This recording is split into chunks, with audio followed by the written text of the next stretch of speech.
Friends, in this video we are going to see about what are the steps involved in credit card transactions and who are the parties involved in credit card transactions. And there are five parties involved in credit card transactions. They are merchants bank is called acquiring bank, payment makers bank is called issuing bank. Three parties, and apart from them there are two parties involved. They are processors and the card network.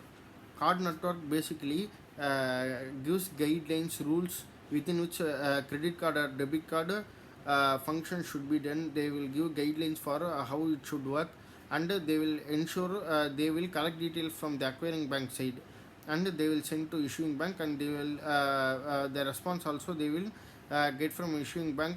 That means the data they will get from issuing bank and send it to acquiring bank. Next, processors for example for processors are PayPal, Razor Pay, Mojo. They are called processors. What does they do? They ensure they will take responsibility for smooth happening of the transaction, and smooth and safe happening of the transaction. Also they will collect data from the acquiring bank and send it to the card network. They will take responsibility for the smoothness of the transactions and safety. They will ensure the safety of transactions to robust measures. Then acquiring bank is none other than merchants bank. Merchant is the seller, and issuing bank is payment makers bank. Basically there are five steps involved in processing of a credit card. Five steps involved in credit card transactions. They are authorization, authentication, batching, clearing and settlement, and funding. Authorization, it means the merchant authorizes the transactions and send it to the acquiring bank to process the funds from the issuer's bank. Second, authentication. The merchant deploys safety measures and ensure the purchase is valid. Third, batching. The merchant will batch a group of transactions and send it to the acquiring bank to process the fund and get the fund in his account. Fourth step is clearing and settlement.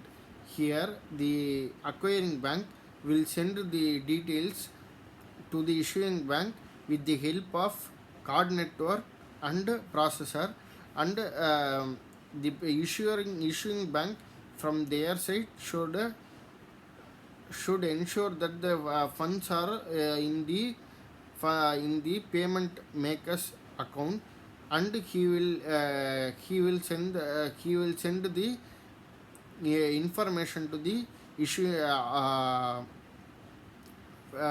to the merchants bank that the fund is available to for the transaction and funding. Here the amount will be received in the merchant's account.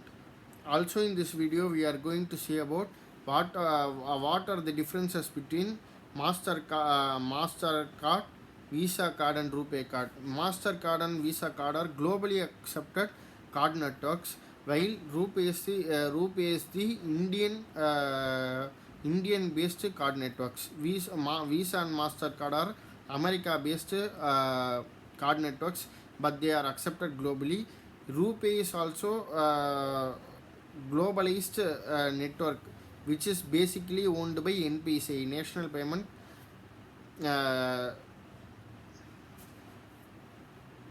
Rupay is also globalized network, card network, which is owned by NPCI, National Payments Corporation of India, but it is not used globally. Even though it is globalized, the major country of the world use Visa and Mastercard. In India, the payment to facilitate payments, NPC started Rupay. So the Rupay cards, the charges are low, while Visa and Master cards, the charges are high, but the usage of Visa and Mastercard are high when compared to Rupay card. Thank you. We'll meet in another video.